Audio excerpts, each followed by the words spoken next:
जो आवाज़ है ना वो पूरे इलेक्ट्रोमैग्नेटिक स्पेक्ट्रम में, मतलब भू भुआ सुआ में, फिजिकल वर्ल्ड में, मॉलिक्यूलर वर्ल्ड में और इसके अलावा इलेक्ट्रॉनिक वर्ल्ड में, इन तीनों जगहों पर अलग अलग तरीके से एक तांत्रिक उनको मैनिपुलेट कर सकता है। नमस्कार दोस्तों, स्वागत है आपका अघोरा द जर्नी ऑफ तंत्र। हम लोग विमलानंद के ज़रिए थोड़ी बहुत तंत्र के साथ इंट्रोडक्शन कर रहे हैं। मान लीजिए मैं आपसे कहूँ एक बड़ा बिजनेस करना है, आप लोगों को खूब पैसा कमाना है, आप खुश हो जाएंगे, ठीक है बताइए हम कैसे कैसे पैसा कमाएं। लेकिन फिर मैं आपसे कहूँ कि ये है 100 करोड़, ये लीजिए और जाइए एक ट्रक की फैक्ट्री डाल दीजिए। क्या डालिए? ट्रक की फैक्ट्री। तो आप कितने खुश हो जाएंगे आप लोग ना, मतलब जहाँ पर ट्रक बनेंगे। हाँ, आपको ज़मीन दे दी गई है 50 एकड़ 100 एकड़ और आपको पैसे दे दिए गए हैं, बस और कुछ नहीं दिया गया।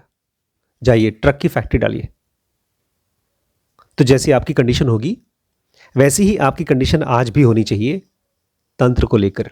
मैं आपको बताने वाला हूं कि ट्रक की फैक्ट्री मतलब तंत्र के क्रियाओं से आप क्या क्या कर सकते हैं, लेकिन इससे आप कोई बहुत समझदार नहीं हो जाएंगे, क्योंकि ट्रक की फैक्ट्री में ढेर सारी ऐसी अननोन चीज़ें हैं जो आपको पता भी चल जाए तो भी आप ज़ीरो रहेंगे, बिकॉज प्रैक्टिकली आपको काम करना होगा उधर। ये दीवार लगाने का काम नहीं कि सीमेंट दीवार लगा दी, उसमें ढेर सारी अननोन है। अननोन समझते हैं ना, कुछ नहीं पता आपको। अघोर में कहते हैं आपको मेहनत करके मिलेगी सिद्धियां। सिद्धियां मतलब पावर, मिस्टिकल पावर्स। और अगर आप कोई सिद्धि चाहते हैं, कोई सिद्धि प्रोड्यूस करना चाहते हैं, तो उसके लिए 3 चीजें चाहिए होती हैं: मंत्र, यंत्र एंड तंत्र। एक तो मंत्र और दूसरा यंत्र। देखा कभी यंत्र? श्री यंत्र ऊपर पड़ा है, लोग निशान बना बना करके देखा है, पूजा पाठ करते रहे, उसको यंत्र बोलते हैं। और तीसरा तंत्र। ये 3 चीजें चाहिए होती है अगर आपको सिद्धि चाहिए तो। अगर आप सिद्धि की तरफ जा रहे हैं, मंत्र वो एनर्जी है जो मूव करता है जैसे बिजली, और ये जाकर एनर्जी किस पे काम करती है? उस व्हीकल पे, उस गाड़ी पे, जिसको बोलते हैं यंत्र। और वो यंत्र चलता कैसे है? एक रोड मैप की तरह। उस रोड मैप को बोलते हैं तंत्र।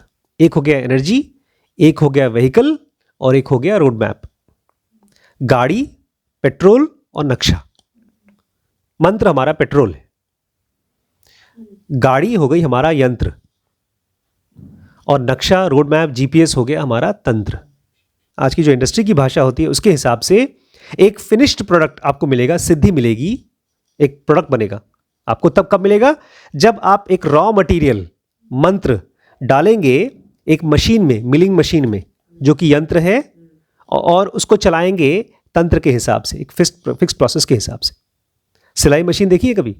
सिलाई मशीन में कपड़े लेके जाते हैं, उसको घुस घुस घुस करके चलाते हैं, उसके बाद आपको सूट और ड्रेस बन के मिलते हैं।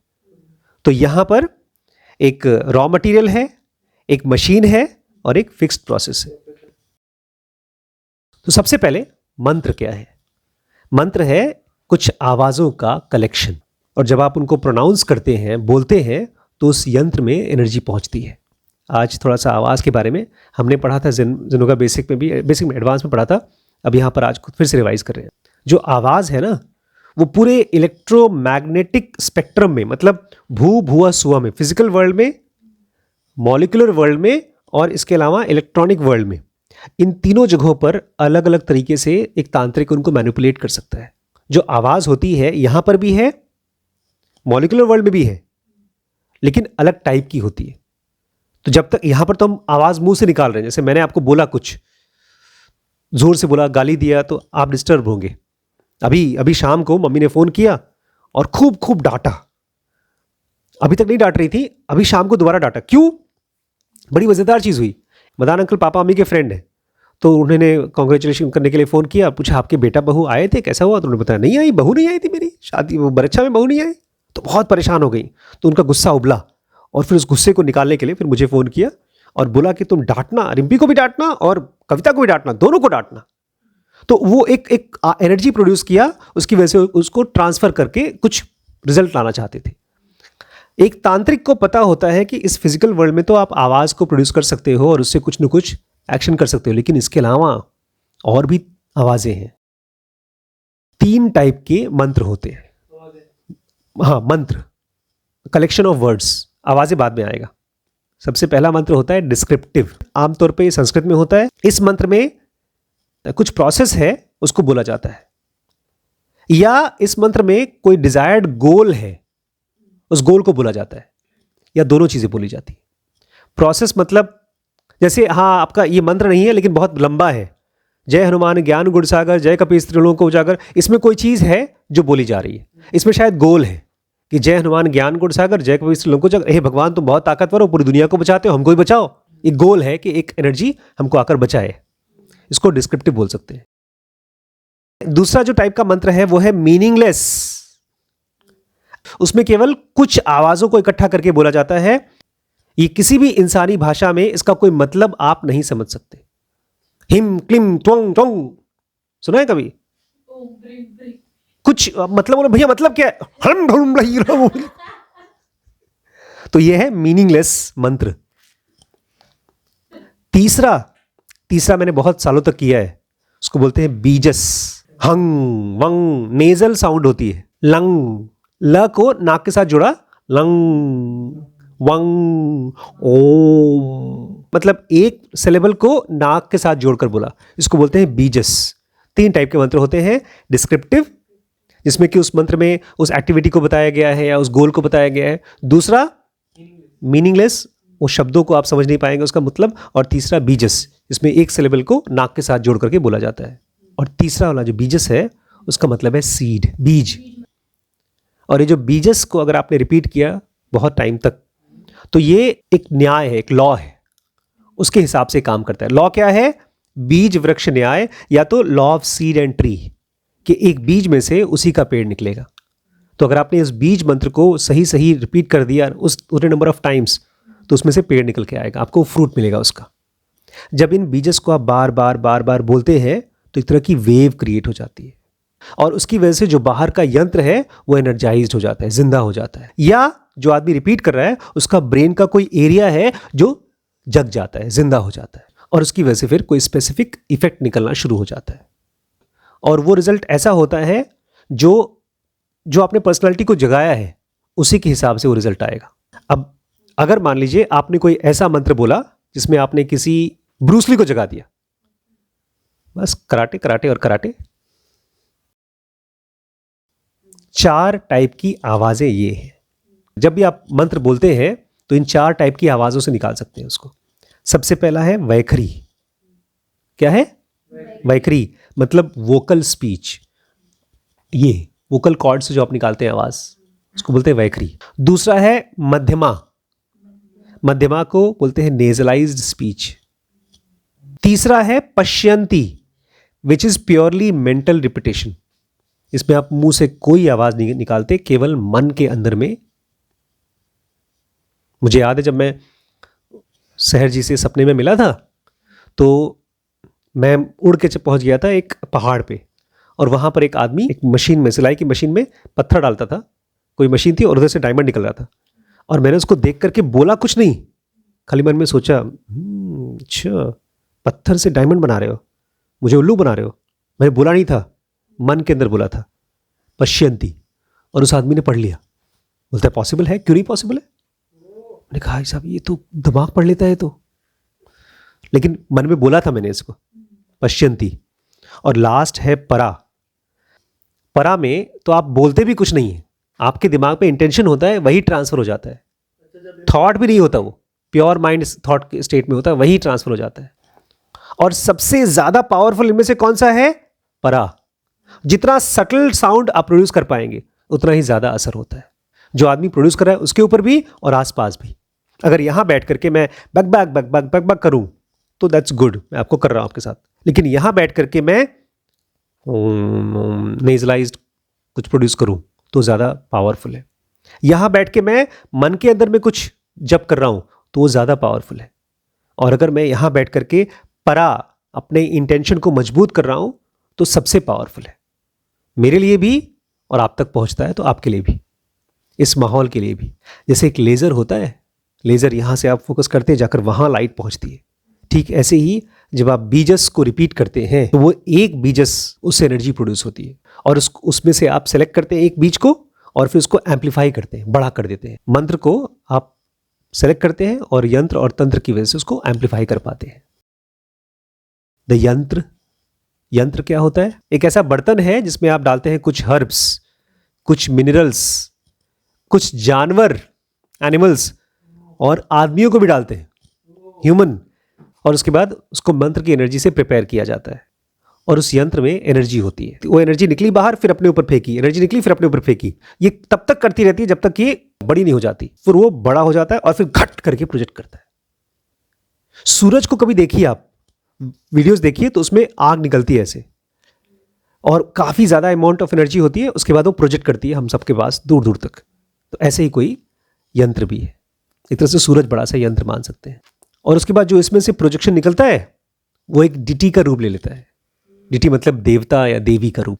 और ये वैसा ही होता है जैसा कि बीज रिपीट किया था आपने, जो मंत्र बोला था वैसा ही डिटी होता है। अगर मान लीजिए आप मंत्र बोल रहे हैं लेकिन बीज मंत्र नहीं बोल रहे हैं, कोई और मंत्र बोल रहे हैं, वो इकट्ठा तो होगा लेकिन फिर खर्च हो जाएगा, डिस्चार्ज हो जाएगा, मतलब उसका कोई फायदा नहीं होगा। बीज मंत्र से ही फायदा होता है। बोल रहे हैं यहां पर जो यंत्र होता है वो कैपेसिटर की तरह काम करता है। कभी दिखा है वो कैपेसिटर? एक कैपेसिटर की तरह काम करता है। यंत्र एक तरह का डायग्राम है जो आप एक किसी पत्ते पर बनाते हो, किसी क्रिस्टल पे बनाते हो, जैसे कि श्री यंत्र का क्रिस्टल है, देखा है ऊपर बड़ियों में लेकर आई हैं। हम लोग इस बार गए थे तो रुद्राक्ष लेकर आई थी और एक श्री यंत्र लाई थी। या तो बहुत से आप दुकानों में जाएंगे ना, कॉपर प्लेट के ऊपर श्री यंत्र या कोई और यंत्र बने होते हैं। या आपने देखा है पुजारी और पंडित लोग क्या करते हैं, कागज से वो बनाते रहते हैं, यंत्र बनाते रहते हैं, और बहुत बार जो इमेजेस होती हैं उसको भी यंत्र की तरह यूज करते हैं। लेकिन जो सबसे अच्छा यंत्र है वो है ह्यूमन का बॉडी, आदमी की शरीर, ये है यंत्र। तंत्र 3 टाइप की होती है आपकी औकात के हिसाब से। सबसे पहला एक्सटर्नल तंत्र, दूसरा इंटरनल तंत्र, तीसरा मिक्स्ड तंत्र। जिनका स्वभाव पशु की तरह है, इन जानवरों की तरह है, ये लोग अटैच्ड होते हैं एक्सटर्नल सेंस ऑब्जेक्ट्स के साथ, बाहर की चीजों के साथ, खाने पीने के साथ, सेक्सुअल ऑब्जेक्ट्स के साथ। वो जानवर है, उनको बाहर की चीज दिखती है, उसी को एंजॉय करते हैं। ऐसे लोगों को बाहर की पूजा पाठ करनी चाहिए, भगवानों की पूजा पाठ करनी चाहिए, मूर्तियों की पूजा पाठ करनी चाहिए।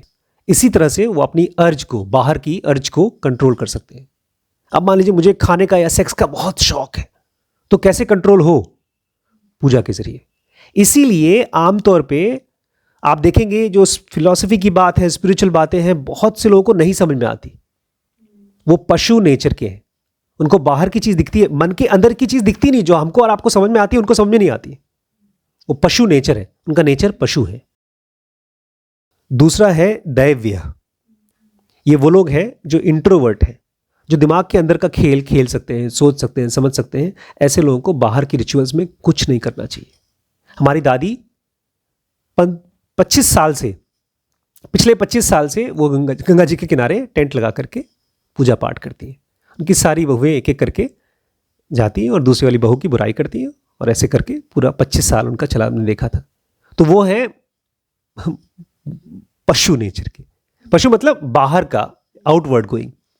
और बाकी लोग जैसे आप और हम लोग हैं, हम लोग दैव्य नेचर के हैं, तो हमारा खेल सब दिमाग के अंदर चलेगा। जो दैव्य नेचर के हैं उनको मन के अंदर का यज्ञ चाहिए, मन के अंदर का सैक्रिफाइस। आपने पहचाना कि ये तो मेरा ईगो है मेरे अंदर में, उसको मन के अंदर में ही डिसॉल्व करना होता है, जिसको हम जिनोका की भाषा में थॉट्स को ऑब्जर्व करना कहते हैं। तीसरे हैं द वीर। पहला है पशु, दूसरा दिव्य, और तीसरे हैं वीर, द हीरोइक टाइप। ये दोनों काम कर सकते हैं, ये बाहर का भी काम कर सकते हैं, अंदर का भी काम कर सकते हैं, और सब डिटेल में ध्यान देंगे। जैसे हमारी गौरी जाएगी मंदिर में, खूब पूजा पाठ करेगी, ठन ठन ठन ठन घंटी गोपाल सब कुछ करेगी, और आकर क्लास में यहां बैठेगी, यहां पर भी सोएगी। जो लोग बाहर से देखते हैं उनके लिए ये वीर टाइप के लोग होते हैं, वो तो नॉर्मल काम कर रहे हैं।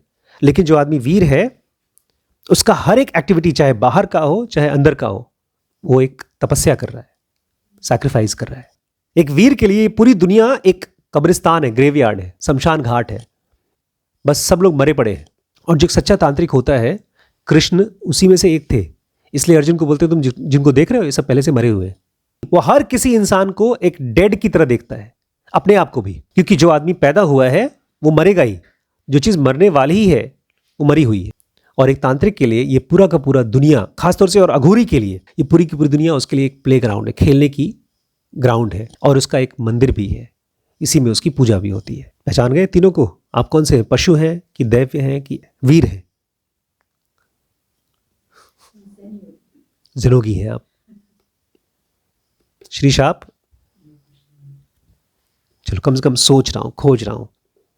देखिए मैंने कहा ना, इस सीरीज को सुनने के बाद आप कोई बहुत एक्सपर्ट नहीं बन जाएंगे, लेकिन हाँ आपको अपनी औकात मालूम पड़ जाएगी। क्योंकि बहुत से लोगों ने मुझे कांटेक्ट करने की कोशिश की है 2-3 वीडियोस देख करके कि सर हमको तंत्र सीखना है। और जब औकात मालूम पड़ जाती है, औकात मतलब कोई बड़ी या छोटी बात नहीं है। अब जैसे इसको सुनने के बाद मुझे ऐसा लग रहा है कि मैं दिव्य में आता हूँ। मेरा ज़्यादातर जो साधना है वो मन के अंदर चलती है। खैर चलते हो, कोई आपके बॉडी के हिसाब से आपका नेचर है। जैसे आप लड़के हैं तो लड़के ही होना चाहिए, इसलिए लड़के हैं आप। गौरी लड़की है, कलर पढ़ते हैं।